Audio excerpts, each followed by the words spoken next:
వ్యాయామం అంటే ఆరోగ్యకరమైన జీవితాన్ని గడపడం. ముఖ్యంగా పిల్లలను మొబైల్ ఫోన్లు, టీవీలకు దూరంగా ఉంచండి. వారిని వ్యాయామం, క్రీడల్లో పాల్గొనేలా చేయండి. కానీ చాలామంది పిల్లలు హోంవర్క్ చేస్తూ, మొబైల్ ఫోన్లలో గేమ్స్ ఆడుతూ, టీవీ చూస్తూ రోజులు గడుపుతూ ఉన్నారు. ఇది వారి ఆరోగ్యంపై ప్రభావం చూపుతోంది. శారీరకంగా బలంగా ఉండడానికి పిల్లలకు వ్యాయామం చాలా అవసరం. కాబట్టి మీ పిల్లలను వ్యాయామం చేయడం అలవాటు చేయండి. కానీ అది వారికి భారంగా ఉండకూడదు. వారు దానిని ఎంతో ఆనందంతో చేయాలి. అప్పుడే వారు ఇష్టపూర్వకంగా అందులో పాల్గొనగలరు. మీ బిడ్డ వ్యాయామం, యోగా, క్రీడల నుంచి వైదొలగడానికి సంకోచిస్తే వారిని అలా ప్రోత్సహించడానికి కొన్ని మార్గాలు ఉన్నాయి. అవేంటో చూద్దాం. పిల్లలకు ఆటలు అంటే చాలా ఇష్టం. కాబట్టి వారికి వ్యాయామాన్ని ఒక ఆటగా మార్చండి. వీటితో రన్నింగ్, జంపింగ్ జత చేయండి. వ్యాయామాన్ని ఆటగా మార్చుకుంటే పిల్లలు ఖచ్చితంగా వ్యాయామం చేస్తారు. ప్రతి బిడ్డ తన తల్లిదండ్రులతో సమయం గడపడానికి ఇష్టపడతాడు. కాబట్టి వ్యాయామాన్ని కుటుంబం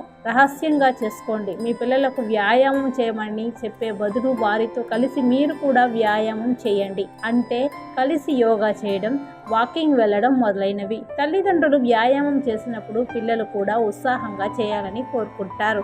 ఇది తల్లిదండ్రులు పిల్లల మధ్య బంధాన్ని బలపరుస్తుంది. వ్యాయామం వారికి కష్టం కాకుండా ఉండేలా చేయాలి. అంటే వారికి నచ్చినది చేయమని ప్రోత్సహించాలి. కొంతమంది పిల్లలు సైక్లింగ్, క్యాటరింగ్, మార్షల్ ఆర్ట్స్ మొదలైన వాటిని ఇష్టపడవచ్చు. పిల్లలకు చిన్న చిన్న సవాళ్లు ఇవ్వండి. ఛాలెంజ్ను పూర్తి చేసే చిన్న చిన్న కానుకలను వారికి ఇవ్వడం చేయండి. దీనివల్ల వారు వ్యాయామం ఈజీగా, ఆనందంగా చేస్తారు. అలాగే పిల్లలకు నచ్చిన సంగీతానికి వ్యాయామం చేయమని చెప్పండి. ఇది వారిని సంతోషపరుస్తుంది. పిల్లలు టీవీ, మొబైల్ ఫోన్లలో ఎక్కువ సమయం గడుపుతుంటే వారు శారీరక శ్రమలో పాల్గొనే అవకాశం తక్కువగా ఉంటుంది. కాబట్టి వారికి స్క్రీన్ సమయాన్ని పరిమితం చేసి బయట ఆడుకునేందుకు ప్రోత్సహించండి. వారికి సైక్లింగ్, అవుట్డోర్ గేమ్స్ గురించి చెప్పండి. దానిని వారికి రోజువారీ కార్యకలాపంగా చేస్తే హ్యాపీగా చేయడం ద్వారా ఆరోగ్యంగా ఉంటారు.